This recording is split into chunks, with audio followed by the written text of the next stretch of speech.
Ivoiriennes, Ivoiriens, mes chers compatriotes, chers amis de la Côte d'Ivoire, ce 7 août 2023 marque le 63e anniversaire de la commémoration de l'indépendance de notre pays. C'est un moment important pour la vie de la nation.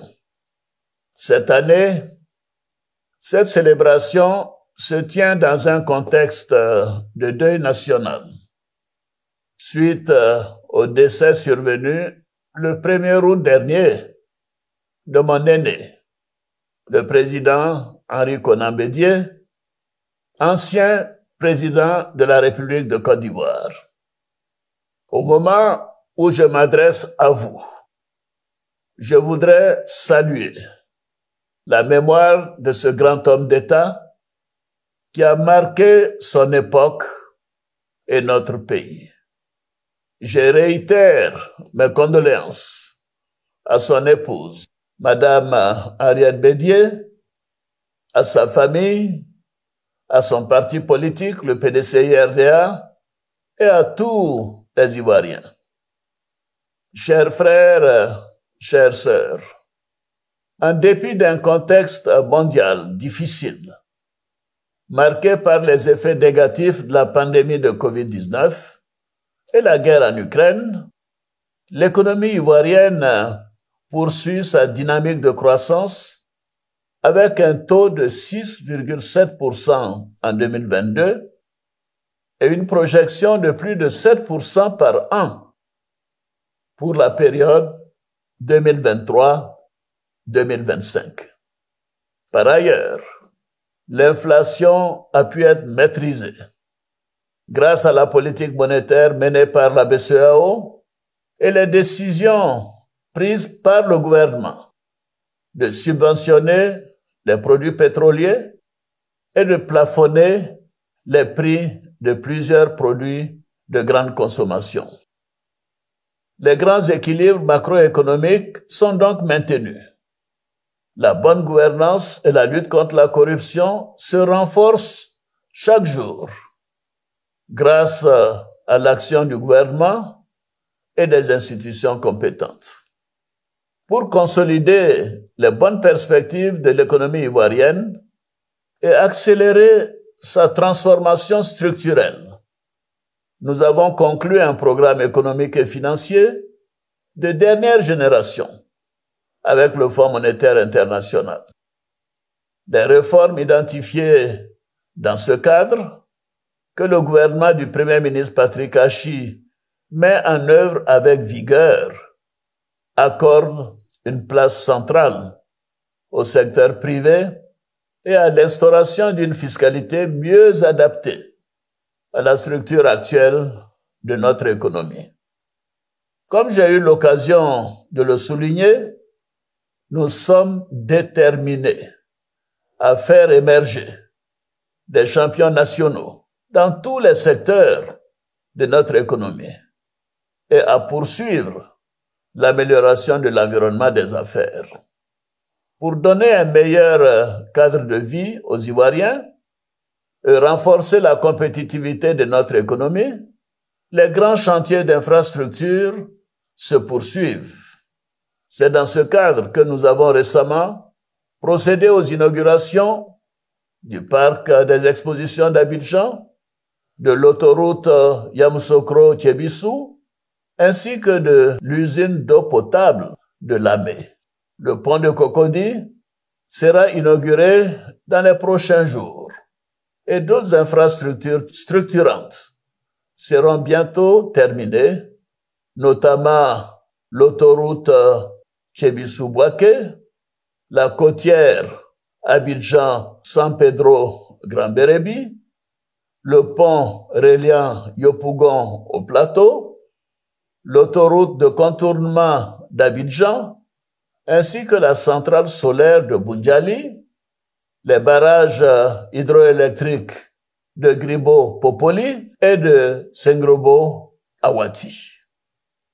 Je suis heureux des progrès accomplis à ce jour, en matière d'infrastructures routières, de santé, de protection sociale, d'éducation, formation, d'électricité et d'eau potable qui sont si importants pour nos populations. Mes chers compatriotes, chers frères, chères sœurs, l'objectif de notre action demeure l'amélioration continue de l'accès de nos frères et sœurs aux services sociaux de base. C'est pourquoi, malgré la conjoncture difficile, nous poursuivons les investissements dans ces secteurs. La mise en œuvre de nombreux projets et programmes, en particulier le programme social du gouvernement, initié par feu le Premier ministre Amadou Gon Coulibaly, ont permis de renforcer l'offre et la qualité des services dans ces secteurs prioritaires sur toute l'étendue du territoire national.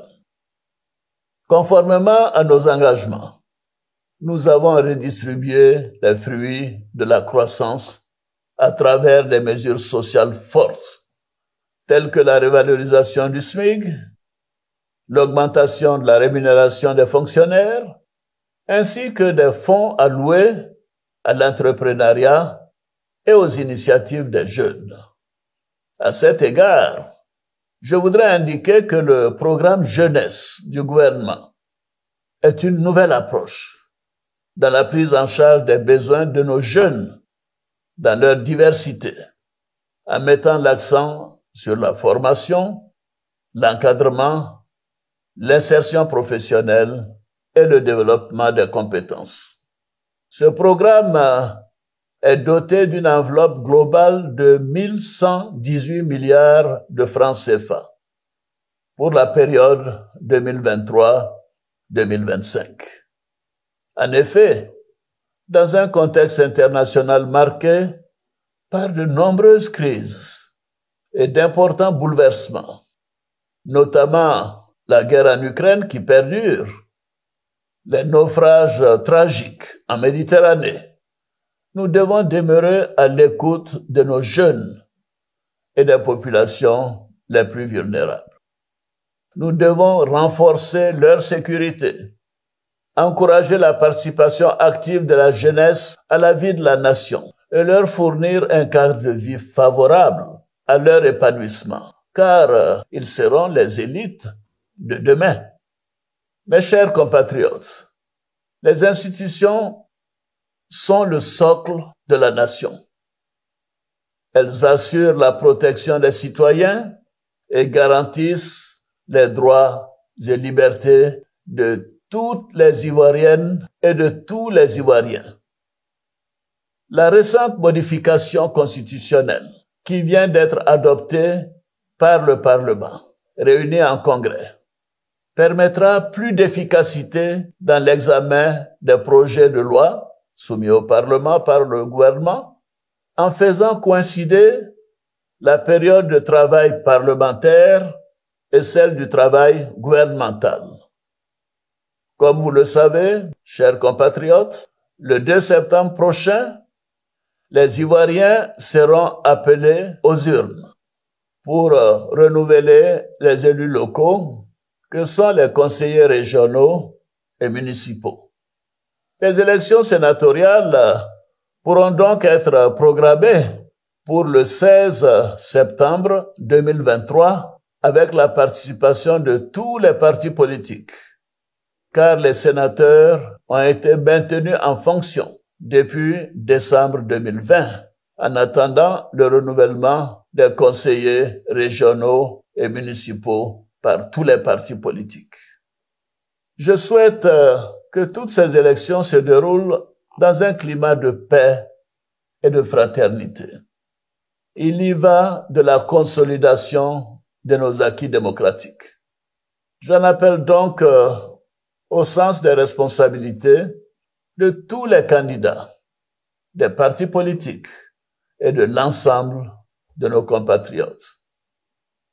Chers frères, chères sœurs, la paix, la sécurité et la cohésion sociale constituent nos atouts les plus importants pour la stabilité de notre pays.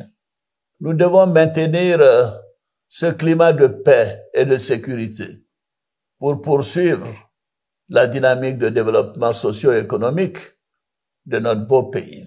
C'est pourquoi nous avons au cours de ces dernières années fait d'importants investissements pour moderniser les équipements de nos forces de défense et de sécurité, améliorer leurs conditions de vie, renforcer les effectifs et leur formation. Par ailleurs, le Conseil national de sécurité que je préside se réunit régulièrement pour maintenir la veille sécuritaire dans notre pays et dans notre sous-région. Nous condamnons la tentative de coup d'État au Niger, qui constitue une grave menace à la paix et à la sécurité dans la sous-région. Bien évidemment, nous soutenons les initiatives de la CEDEAO visant à rétablir l'ordre constitutionnel dans ce pays, frère, et à permettre au président Mohamed Bazoum, président démocratiquement élu, d'exercer librement ses fonctions. Ceci est essentiel. Chers frères, chères sœurs, dans quelques mois, plus précisément le 13 janvier 2024, notre pays aura l'honneur d'accueillir la 34e édition de la Coupe d'Afrique des Nations de football, la CAN 2023. Nous sommes déjà prêts, je dirais fin prêts, à accueillir la plus grande compétition sportive du continent. Avec la légendaire hospitalité de nos concitoyens, je suis convaincu que nous offrirons au monde entier ce que nous avons de meilleur en termes d'accueil, de culture et de richesse touristique. Je félicite le Premier ministre Patrick Achi et le gouvernement pour la qualité des infrastructures. J'y associe tous les partenaires, tous les autres partenaires, nationaux et extérieurs, qui contribuent au respect de nos engagements pour l'organisation réussie de cette CAN. À nos éléphants footballeurs, je voudrais vous assurer de mon soutien, du soutien du gouvernement et de l'ensemble des Ivoiriens. Vous évoluerez dans les conditions les plus optimales lors de cette CAN à domicile. Rendez nos compatriotes encore plus fiers par vos performances. Par ailleurs, la 19e édition du championnat du monde de basketball se déroulera du 25 août au 10 septembre 2023. Je voudrais féliciter nos éléphants basketteurs qui se sont brillamment qualifiés pour cette prestigieuse compétition au cours de laquelle vous aurez, comme à l'accoutumée, à défendre dignement le drapeau ivoirien. Mes chers compatriotes, chers frères, chères sœurs, le père de la nation, le président Félix Houphouët-Boigny, avait pour seule obsession la paix. La paix des cœurs, la paix sociale et la paix entre les nations. J'ai foi en cette vision parce que la paix est le premier pilier du développement. Nous continuerons donc à y travailler sans relâche pour le bonheur et l'épanouissement de tous les habitants de notre beau pays pour une Côte d'Ivoire développée et moderne. Chaque Ivoirienne et chaque Ivoirien a un rôle à jouer et je voudrais compter sur chacun de vous. Les avancées de ces dernières années ont généré de nombreuses opportunités dans tous les secteurs et dans toutes les régions de notre beau pays. l'État sera aux côtés de chacun de vous pour vous accompagner dans la concrétisation de vos projets. Je sais pouvoir compter sur toutes les forces vives de la nation pour relever ensemble tous les défis dans l'union, la discipline et le travail. Bonne fête de l'indépendance à toutes et à tous. Vive la République, vive la Côte d'Ivoire, que Dieu bénisse notre beau pays.